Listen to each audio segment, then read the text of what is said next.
નમસ્કાર વિદ્યાર્થી મિત્રો, હું હરેશ પરમાર સંસ્કૃતિ સેકન્ડરી અને higher secondary school Vidyamandir Jnanpith campus Sihor આયોજિત વિડિયો લેક્ચરમાં તમારું હાર્દિક સ્વાગત કરું છું। આજે આપણે અંગ્રેજી ગ્રામરની અંદર અતિ ઉપયોગી એવા ડાયરેક્ટ અને ઇનડાયરેક્ટ સ્પીચ વિશે અભ્યાસ કરીશું। પરંતુ ડાયરેક્ટ ઇનડાયરેક્ટ સ્પીચ વિશે માહિતી મેળવતા પહેલા બધા વિદ્યાર્થી મિત્રોને એક નમ્ર અપીલ છે કે ધોરણ 9 દરમિયાન આપણે જે બધા કાળ શીખી ગયા છે, કાળનો અભ્યાસ કરી ગયા છે, એ કાળની તમારે એકવાર રિવિઝન કરી જવાનું છે, કારણ કે આખો ટોપિક છે કાળ ઉપર આધારિત છે। તો ચાલો આપણે ચાલુ કરીએ ડાયરેક્ટ ઇનડાયરેક્ટ સ્પીચ વિશે અભ્યાસ કરવાનો। ડાયરેક્ટ અને ઇનડાયરેક્ટ સ્પીચ તેનાથી તમને ધોરણ 9 ની અંદર આછો ખ્યાલ આપી દેવામાં આવ્યો છે કે ડાયરેક્ટ એટલે પ્રત્યક્ષ કથન અને ઇનડાયરેક્ટ એટલે પરોક્ષ કથન। તો આ બંને વચ્ચે તફાવત શું? તફાવતને એક ઉદાહરણ દ્વારા જાણીએ તો કે પ્રત્યક્ષ કથન કોને કહેવામાં? વાતચીત કરવા માટે ઓછામાં ઓછા બે વ્યક્તિઓ જોઈએ। બે વ્યક્તિ વચ્ચે જ્યારે રજૂ થયેલી વાતચીતને એના એ જ સ્વરૂપે, એના એ સ્વરૂપ મીન્સ કે જે શબ્દો એ વ્યક્તિ બોલ્યા છે એ જ શબ્દો તમે રજૂ કરો, લખીને કરો અથવા બોલીને કરો, એને કહીએ છીએ આપણે પ્રત્યક્ષ કથન। અને એની એ વાતચીત કોઈ ત્રીજો વ્યક્તિ પોતાના શબ્દોમાં, પણ શરત એ છે કે એના ભાવમાં કે અર્થમાં કોઈ પણ જાતનો ફેરફાર કર્યા વગર જ્યારે રજૂ કરે ત્યારે એ બને છે પરોક્ષ કથન। તો ચાલો આપણે એક ઉદાહરણ દ્વારા, ગુજરાતીના ઉદાહરણ દ્વારા સમજવાનો પ્રયત્ન કરીએ। માની લો કે રાકેશ નામનો કોઈ વ્યક્તિ છે, એને આવું કંઈક કહ્યું છે। રાકેશે કહ્યું કે હું ભાવનગર જાઉં છું। આ રાકેશભાઈના પોતાના બોલેલા, હું ભાવનગર જાઉં છું, એના પોતાના બોલેલા શબ્દો છે।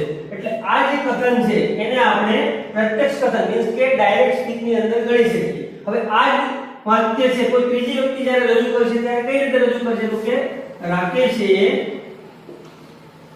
કહ્યું હતું કે તે ભાવનગર જાય છે।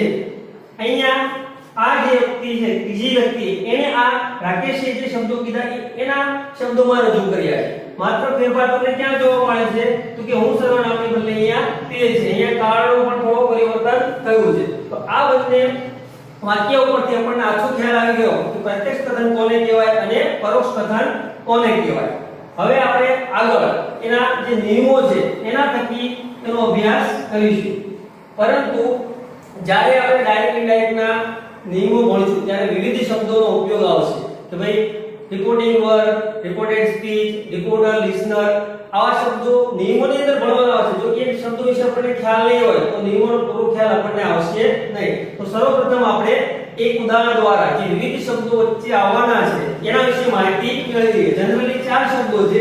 એક પેલો કે reporter, second one listener, third one reporting verb, જેને આપણે ટૂંકમાં આરવી પણ કહીએ છીએ। fourth one reported speech,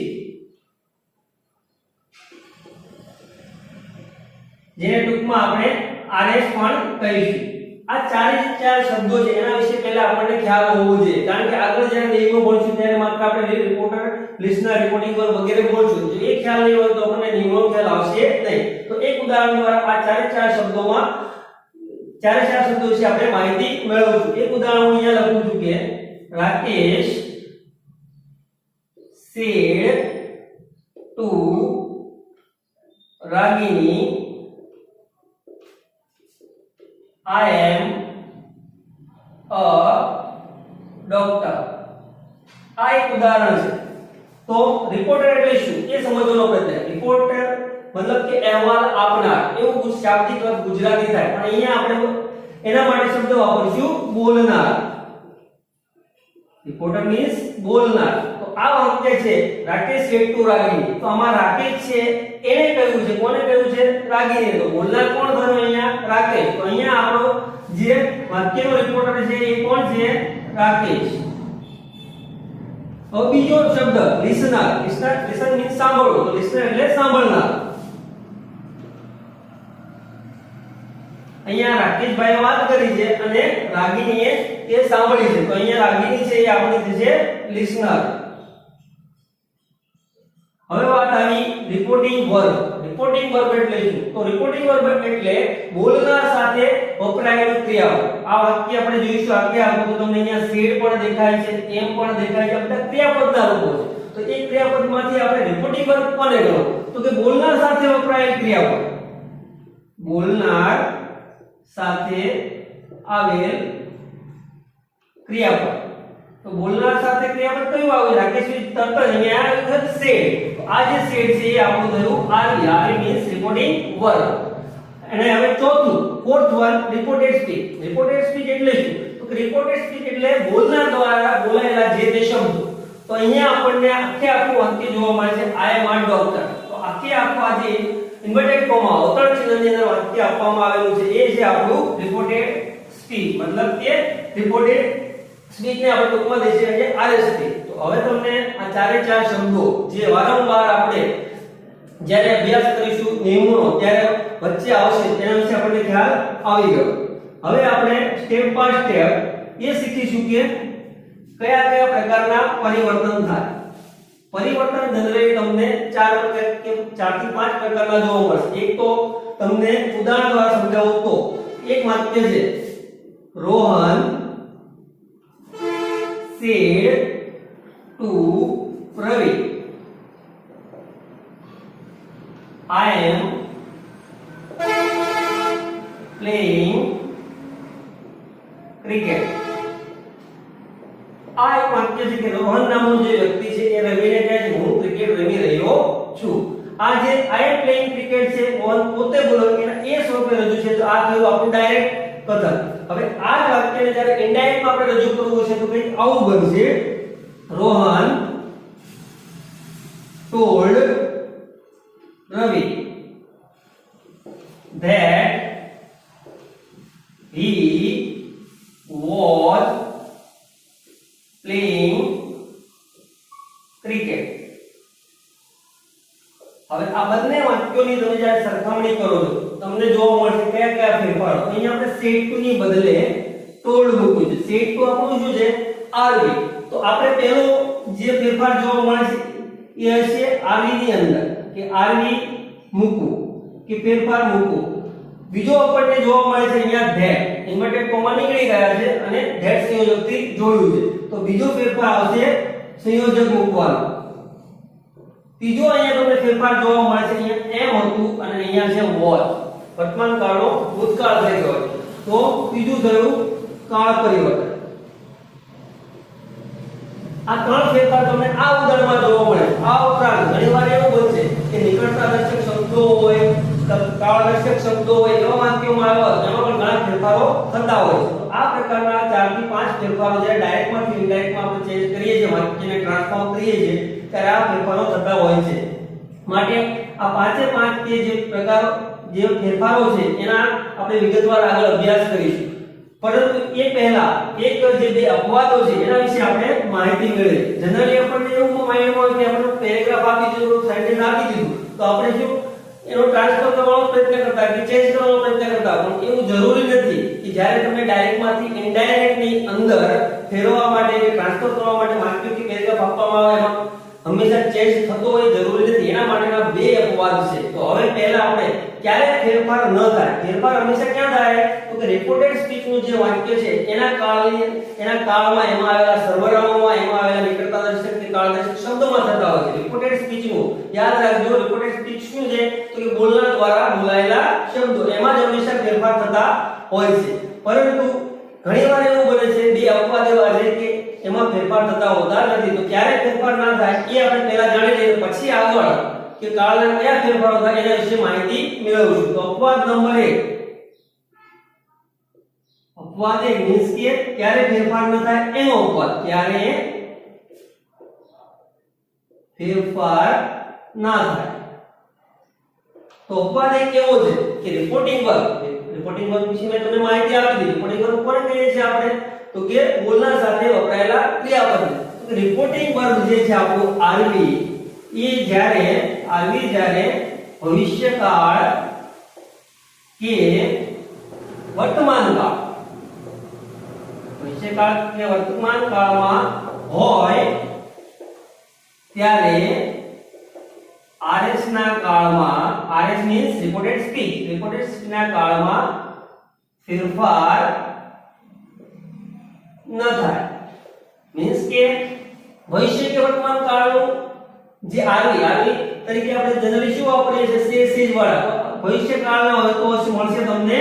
shell સે, વિલ સે. એવી જ રીતે વર્તમાન કાળમાં સે અથવા સેજ. આ પ્રકારના જ્યારે તમને આરવી જોવા મળે ત્યારે તમારે બીજો કોઈ પણ ફેરફારનો વિચાર કરવાનો નથી. માત્ર ને માત્ર વાક્યને ધેડ સંયોજકથી જોડી દેવાનું છે. શેના વડે? ધેડ સંયોજકથી. એના માટે આપણે એક ઉદાહરણ લઈએ.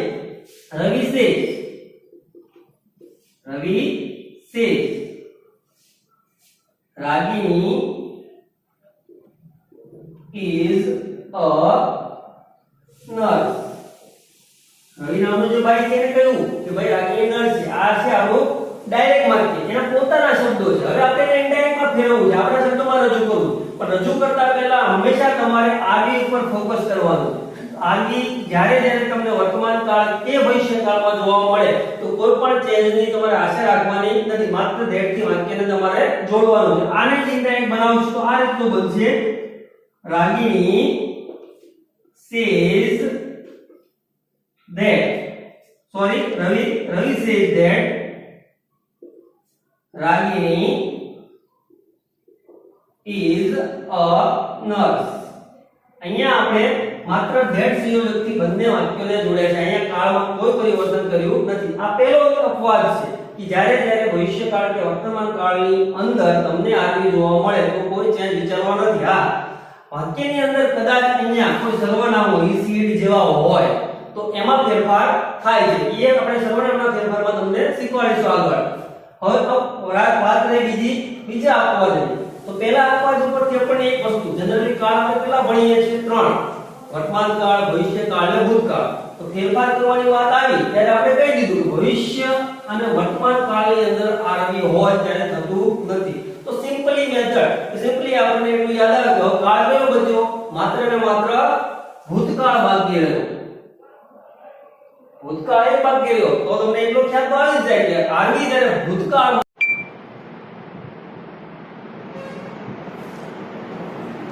આરવી જ્યારે ભૂતકાળમાં હોય ત્યારે ને ત્યારે માત્ર રિપોર્ટેડ સ્પીચના કાળમાં ફેરફાર થાય છે.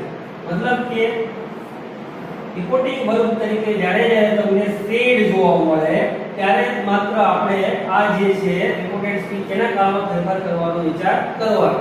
હવે અપવાદ બીજાની વાત છે કે સેડ હોવા છતાં એક જગ્યા એવી છે કે રિપોર્ટેડ સ્પીચના કાળમાં ફેરફાર થતો નથી. એ છે આપણો અપવાદ બીજો.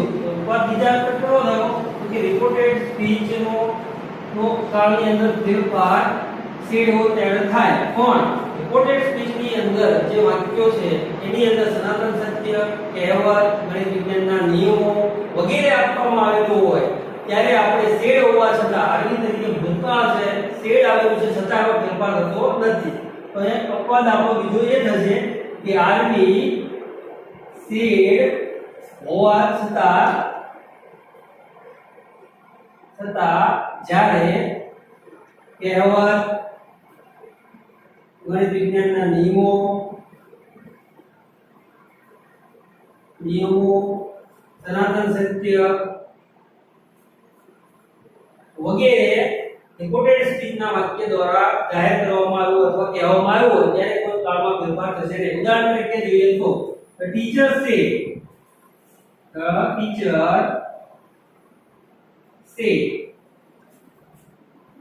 earth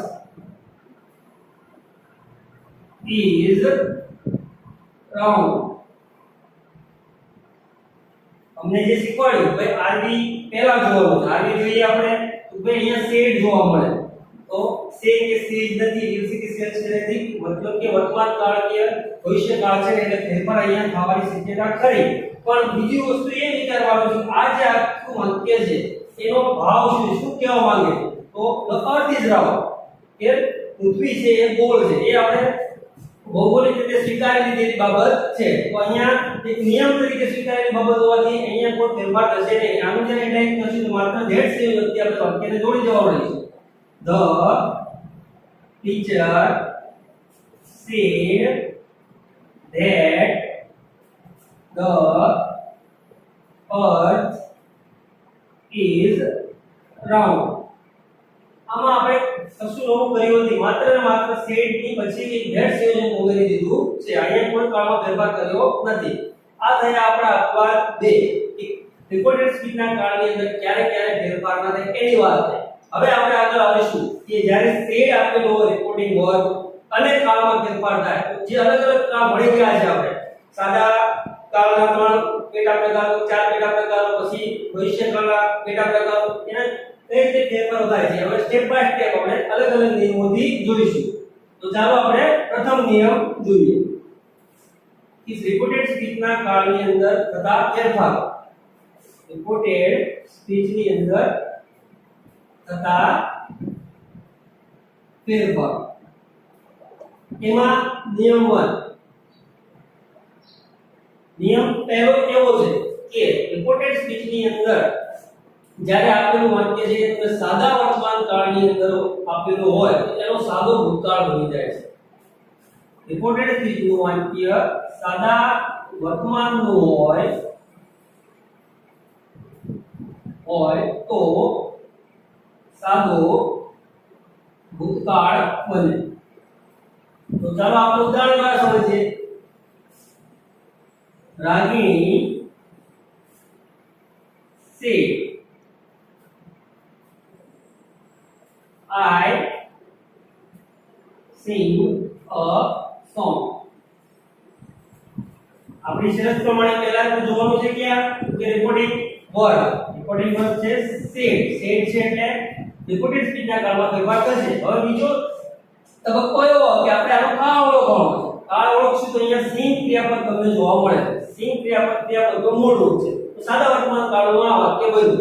હવે ડાયરેક્ટમાંથી ઇનડાયરેક્ટમાં જ્યારે આખા સેન્ટેન્સને આપણે ટ્રાન્સફોર્મ કરીશું કે ફેરફાર કરીશું ત્યારે આ જે કાળ છે સાદો ભૂતકાળ બની જાય. એટલે રાગિણી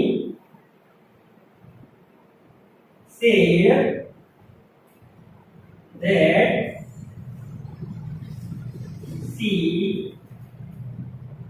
sang a song. અહીંયા જે સિંગ હતું એને બદલે આપણે ભૂતકાળનું રૂપ મૂકી દીધું સોંગ અને આઈ જે સર્વનામ છે એની બદલે મૂક્યું આપણે સી સર્વનામ. મતલબ એ જો સર્વનામના ફેરફારો અલગ કોષ્ટક જ્યારે ભણાવીશું ત્યારે તમને બધા સર્વનામના ફેરફારોમાં જણાવી દેવામાં આવશે. આ થયો નિયમ પહેલો કે રિપોર્ટેડ સ્પીચનું વાક્ય સાદા વર્તમાન કાળનું હોય તો સાદો ભૂતકાળ બને છે. સિમ્પલી ઓળખવું હોય તો ક્રિયાપદનું મૂળ રૂપ આવેલું હોય, ક્રિયાપદનું મૂળ રૂપ એ એસ કે એસ વાળું અથવા એમ ઇઝ આર આવેલું હોય તો એ બધા શેના રૂપો છે વર્તમાન કાળના. એના આપણે કરી દેવાના સિમ્પલી ભૂતકાળના. ક્રિયાપદનું મૂળ રૂપ આવે તો ભૂતકાળનું, એસ કે એસ વાળું તો ભૂતકાળનું, એમ ઇઝ આર આપેલું હોય તો એની જગ્યાએ વોચ કે વેર મૂકવાનું છે. આ થયો નિયમ પહેલો. હવે નિયમ બીજો કે આ સાદા વર્તમાન કાળની વાત થઈ. માની લો કે એની જગ્યાએ જે વાક્ય આવેલું છે એ વાક્ય આપણને ચાલુ વર્તમાન કાળમાં આપેલું. ચાલુ વર્તમાન કાળનો શું કરું તો ચાલુ વર્તમાન કાળનો સિમ્પલી ચાલુ ભૂતકાળ બનાવવાનો છે. તો નિયમ બીજો શું થશે? નિયમ 2 માં થાય કે ચાલુ વર્તમાન કાળ નો ચાલુ ભૂતકાળ બને. ચાલુ વર્તમાન કાળનું જો વાક્ય હોય તેનો ચાલુ ભૂતકાળનું વાક્ય બને. પણ યાદ રાખજો આ ભૂતકાળને વર્તમાન કાળ બોલીએ છીએ શેના માટે વાપરીએ તો રિપોર્ટેડ સ્પીચની અંદર આપેલા વાક્યના કાળ માટે વાપરીએ છીએ. ઉદાહરણ દ્વારા જોઈએ તો રવિ said Sachin is playing cricket.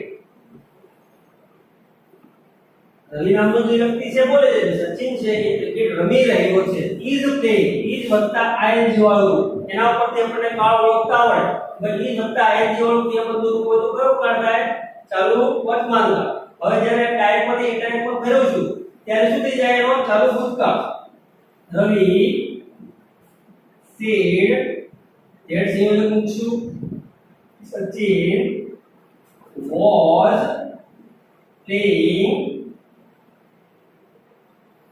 cricket. અહીંયા is ની જગ્યાએ માત્ર આપણે was મૂક્યું છે. તો ટૂંકમાં જ્યારે જ્યારે આપણને ચાલુ વર્તમાન કાળનું વાક્ય રિપોર્ટેડ સ્પીચના જોવા મળે ત્યારે ટૂંકીના એમિઝા રૂપો જોવા મળશે. એમિઝા રૂપો સાથે ing વાળું ક્રિયાપદ કોઈ પણ રૂપો છે. એમિઝ ની જગ્યાએ આપણે was કે જે બંધ બેસતો એ રૂપ મૂકી દેવાનું છે. આમાં કશું નવું છે નહીં.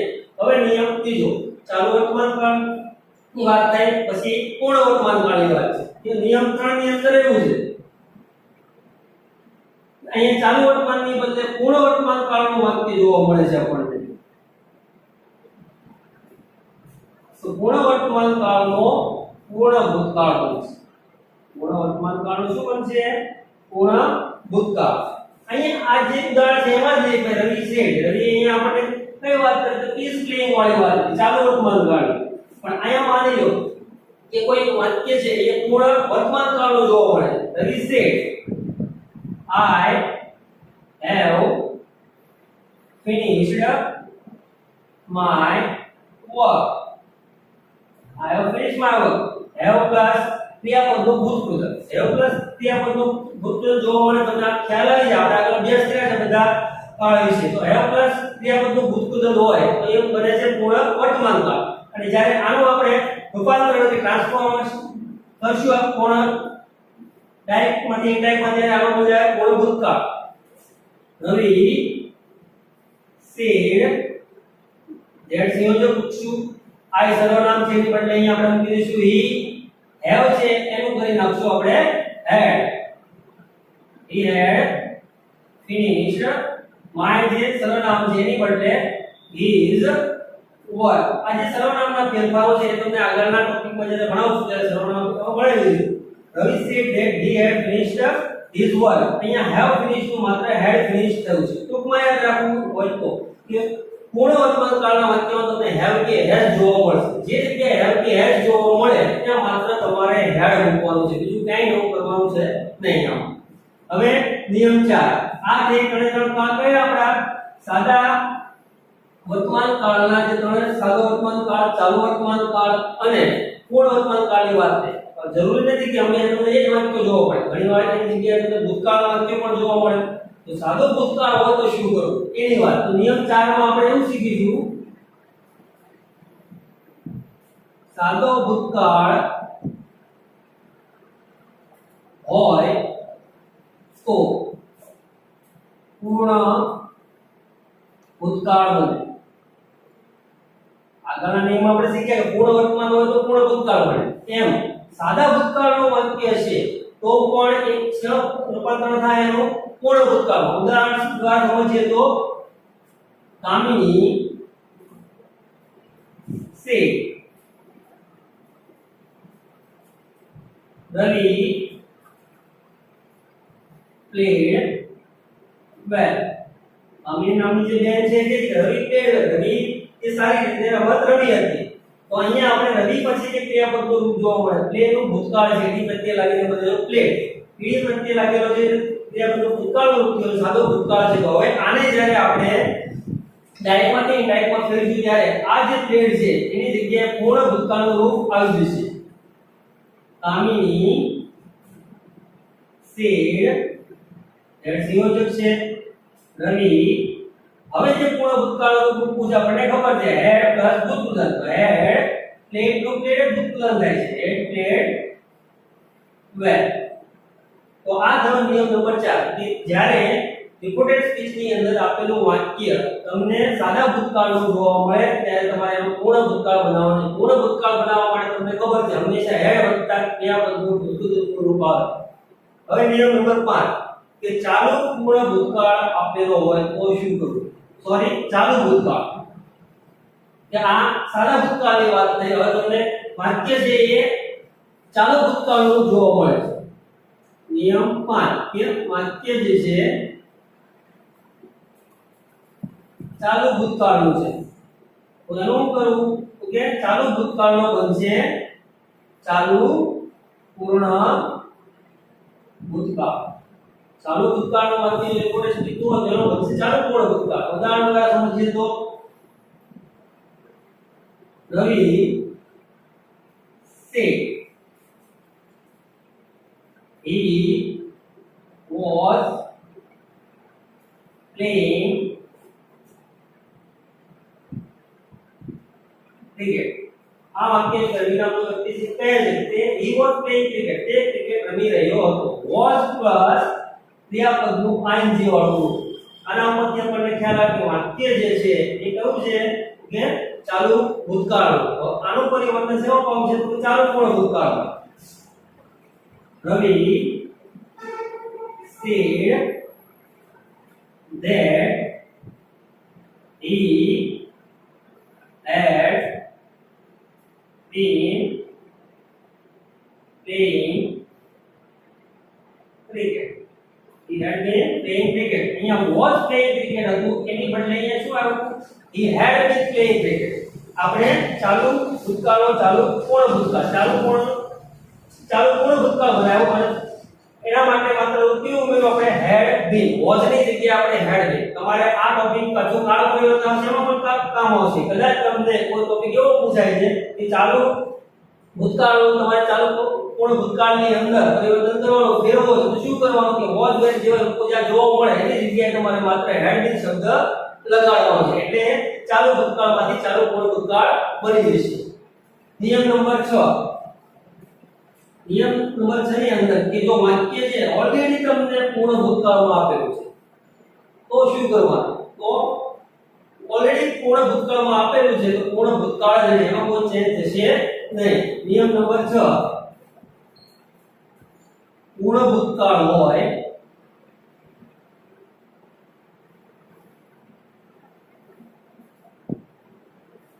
તો પૂર્ણ ભૂતકાળ જ રહે. એમાં કોઈ નવું કરવાનું માત્ર ધેટ સુધી તમારે વાક્ય જોડી દેવાનું છે. ઉદાહરણ તરીકે જોઈએ તો Kartik said I had finished my work. તમારે અહીંયા કાળની અંદર કોઈ ફેરફાર કરવાનો નથી પણ એક વસ્તુ યાદ રાખવાની કે જ્યાં જ્યાં તમને સર્વનામો જોવા મળે કે એની વિભક્તિ પ્રમાણે એને ફેરવવા પડશે. અહીંયા આપણે ડાયગમાંથી જે કોઈ ફેરવ્યું વાક્ય કેમ બનશે તો કાર્તિક said that I નું થઈ જાય he had finished my ની જગ્યાએ થઈ જાય his work. તો આ 6 નિયમો થયા જે વર્તમાન કાળ અને ભૂતકાળના જે અલગ અલગ પ્રકારો છે એના વાક્યો તમને જોવા મળે તો કઈ રીતે એનું રૂપાંતરણ બીજા કાળમાં થાય છે. તમને શોર્ટકટે કીધું કે વર્તમાન કાળનો ભૂતકાળ બનાવો છો તો એસકેએસ વાળું કે મૂળ રૂપની બદલે તમારે શું મૂકવું પડશે? એની જગ્યાએ ક્રિયાપદ ભૂતકાળનો એની સાથે તો was મૂકવું પડશે. એમ પૂર્ણ વર્તમાન કાળ હોય તો તમને have પ્લસ ભૂતકાળ તમે had પ્લસ ભૂતકાળ કરો તો એનો પૂર્ણ ભૂતકાળ બની જાય. આ થયા તમે ભૂતકાળ અને વર્તમાન કાળના પરિવર્તન. હવે ભવિષ્યકાળ માટે ભવિષ્યકાળ તમને પ્રશ્ન થાય કે બે કાળ તો રહ્યા હજી ભવિષ્યકાળ બાકી છે. ભવિષ્યકાળની અંદર આપણે જનરલી શું કરતા હોઈએ છીએ? શેલ વિલ મે માઇટ વગેરે જેવા શબ્દો છે એનો ઉપયોગ કરતા હોય. એક જ નિયમની અંદર બધા કાળ એ આવી છે. નિયમ નંબર 7 તરીકે આપણે ભણીએ. જો વાક્યમાં સેલ આપેલો હોય તો એનું શુડ થાય. સેલ આપેલો હોય તો શુડ થાય. વિલ આપેલો છે તો વુડ થાય. મે આપેલું હોય તો માઇટ થાય. કેન આપેલું હોય તો કુડ થાય. આ બધા રીતે પરિચિત છો. આ બધા શું છે? આપણે કહીએ મોડેલ ઓક્સિલરીઝ છે. સહાયકારી ક્રિયાપદો તરીકે જેને આપણે વાપરીએ છીએ. સેલ આપેલું છે વાક્યની અંદર તો ભવિષ્યકાળનું વાક્ય બનશે પણ સેલ આપેલું તો તમારે માત્ર તે શુડ કરવાનું, વિલ આપેલું તો વુડ કરવાનું, મે આપેલું હોય તો માઇટ કરવાનું, કેન આપેલું હોય તો કુડ કરવાનું. પરંતુ તમને already should, would, might, could વગેરે આપેલા છે. આ ઓલરેડી શબ્દો તમને જોવા મળે છે સેન્ટેન્સ ની અંદર. જેમાં કયો સેન્ટેન્સ ની વાત કરી રહ્યા છે આપણે? રિપોર્ટેડ સ્પીચ ના સેન્ટેન્સ ઓલરેડી તમને જોવા મળે છે. આ તો તમારે કોઈ ફેરફાર કરવાનો નથી. માત્ર શેલ નું should, will નું would, may નું might અને can નું could કરવાનું. should, would, might, could આપેલું છે તો માત્ર તમારે that સંયોજકથી વાક્યને જોડી દેવાનું છે. ઉદાહરણ તરીકે જોઈએ તો એક ઉદાહરણ દ્વારા આપણે આ સમજીએ. ગગન said Rohan will play